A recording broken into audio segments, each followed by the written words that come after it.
জুমার নামাজের আগে ও পরে কত রাকাত সুন্নাত অথবা নফল নামাজ পড়তে হয়? জুমার নামাজের আগে 4 রাকাত সুন্নাত জোহরের নামাজের মতো পড়তে হয়, এই মতটি ইমাম আবু হানিফা রাহিমাহুল্লাহর। তবে মিডল ইস্টের উলামা ইকরাম এবং অন্যান্য উলামা ইকরামদের মত হলো যে জুমার নামাজের আগে বিশেষ কোনো সুন্নাত নামাজ নেই।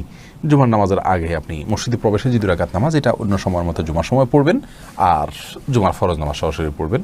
আর যারা 4 রাকাতের কথা বলে থাকেন তারা জোহরের যে 4 রাকাত রয়েছে সেটাই ওয়াক্ত যেহেতু একই, অতএব সেই সুন্নাটাকেই এখানে রিপ্লেস হবে, এই মতটি পোষণ করেন।